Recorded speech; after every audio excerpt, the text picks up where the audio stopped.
The next law that we're going to look at is Charles' law, and Charles' law deals with volume and temperature. So if volume and temperature are being looked at, that must mean that your pressure and number of particles are constant. Those always have to be not changing in order for this equation to work. So we're only looking at changes in volume versus temperature.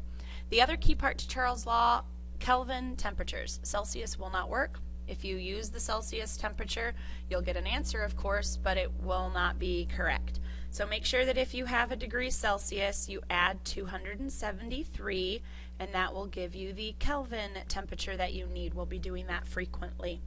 So in this one, the temperature increases, the volume also increases. So increase, increase.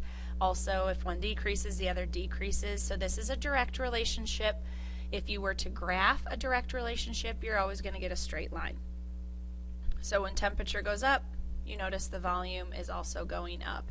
If the volume is coming down, your temperature is also coming down to meet that. So that is a direct relationship.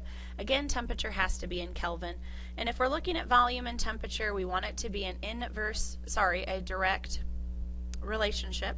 One goes up, the other goes up. Then we need to divide them. So we're going to be taking our first volume and dividing it by the first temperature, and then we need to know one of these other problems. We need to know 3 out of the 4 in order to correctly solve a Charles' law equation.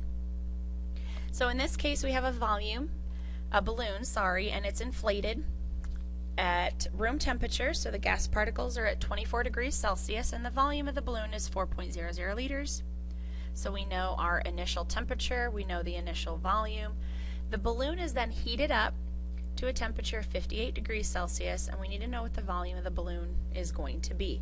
First thing you want to do is when you see Celsius, you want to convert it automatically. So it's 24 degrees Celsius, we want to add 273, and that is going to give us 297 Kelvin.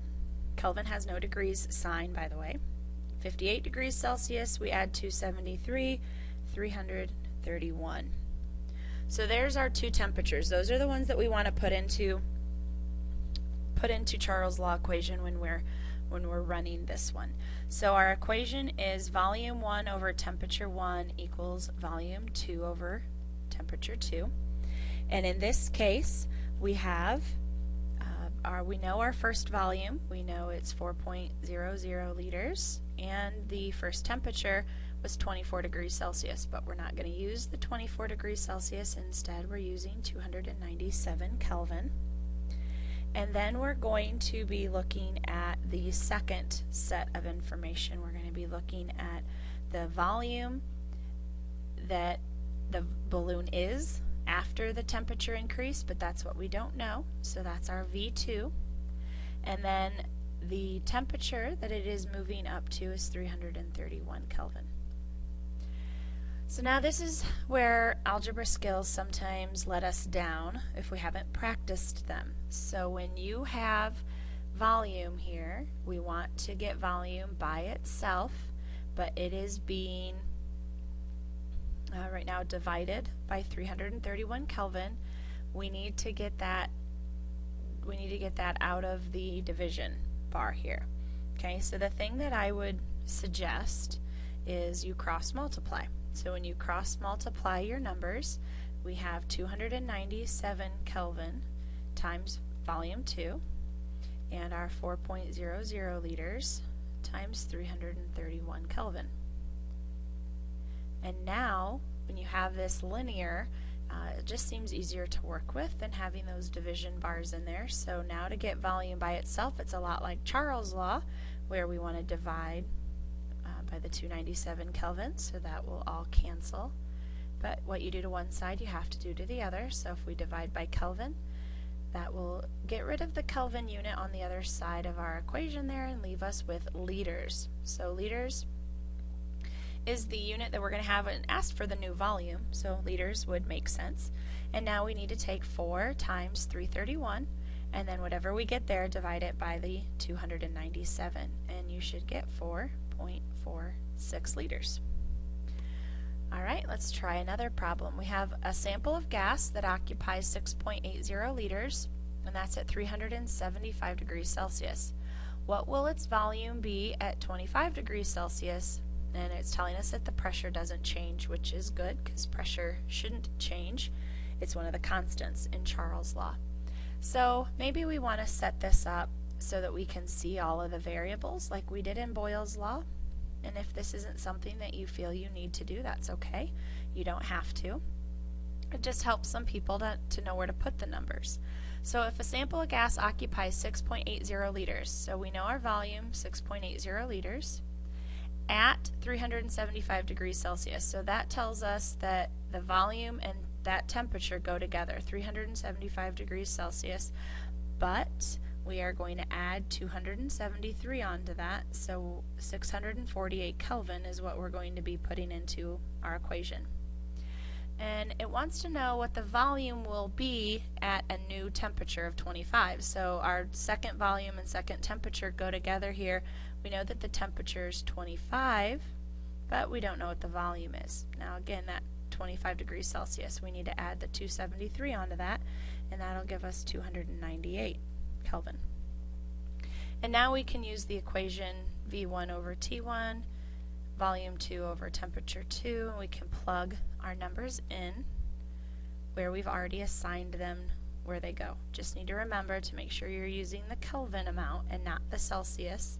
So the volume, the second volume, what we don't know, is going to stay as an, you can do it as an X if you want. I just have a tendency to just leave it whatever it was in the original problem, but you don't have to. So again, we're going to want to cross multiply those numbers. 298 Kelvin times the 6.80 liters, and we have volume 2 times 648 Kelvin. Now to get volume 2 by itself, we want to divide by the 648 Kelvin, so it will go away. And what we do to one side, we need to do to the other. So Kelvin is going to cancel. We're left with liters. 6.80 times 298, and then multiplied, and then divide that answer by 648, and you should get 3.13 liters. And that hopefully should make sense. We said that when one goes up, the other goes up. When one goes down, the other goes down. And we saw a drastic decrease in our temperature, so we would expect that our volume would also be decreasing, which it does.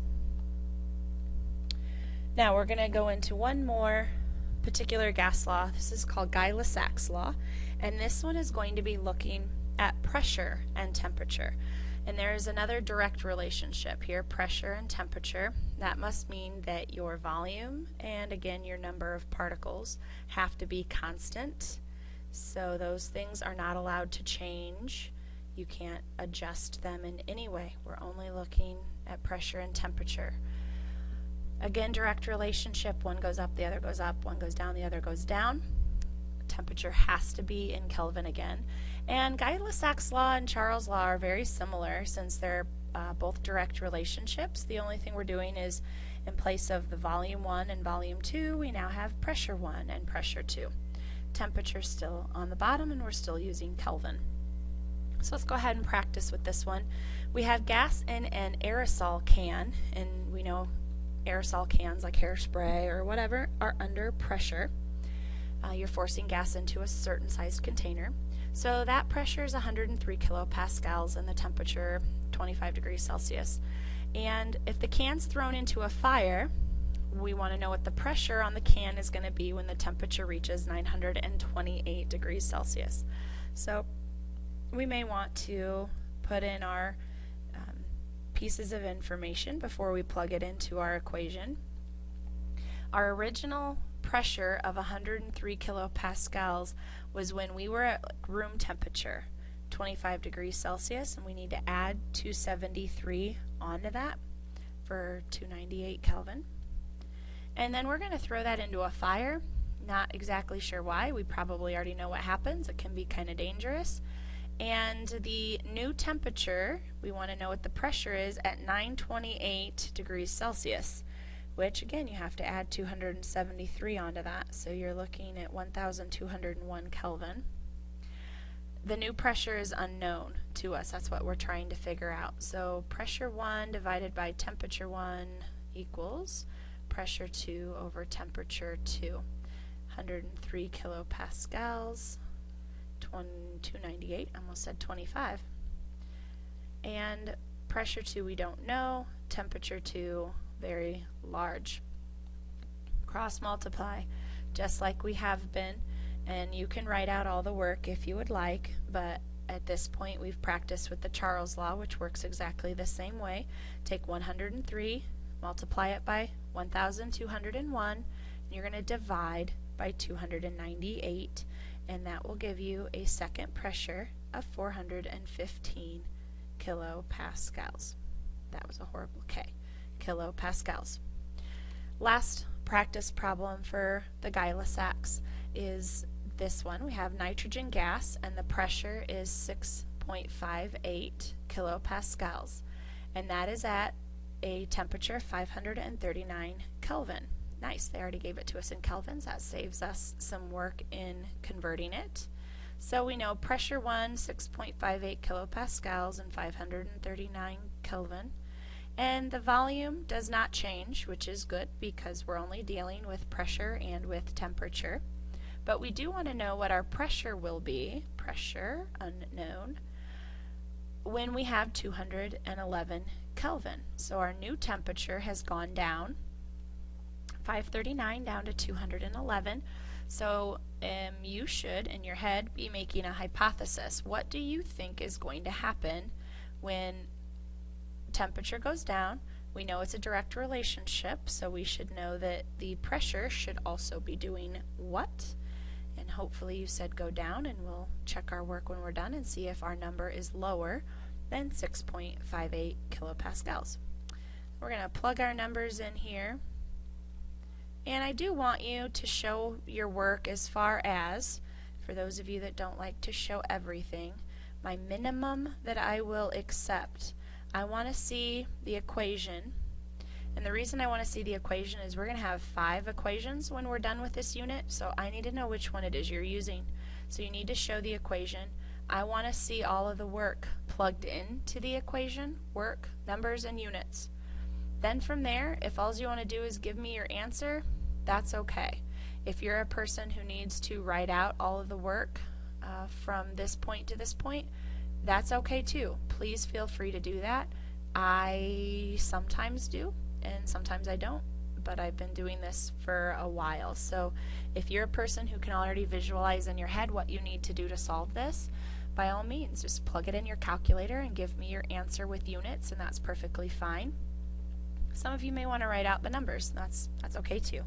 So in this one, you're going to want to cross multiply again. 6.58 times 211. You're going to want to divide it by 539, and you're going to get 2.58 kilopascals. Now we said it's a direct relationship. We'd expect the volume to go down. It went from 6.58 to 2.58, so that matches what GuyLussac's law would say with that direct relationship.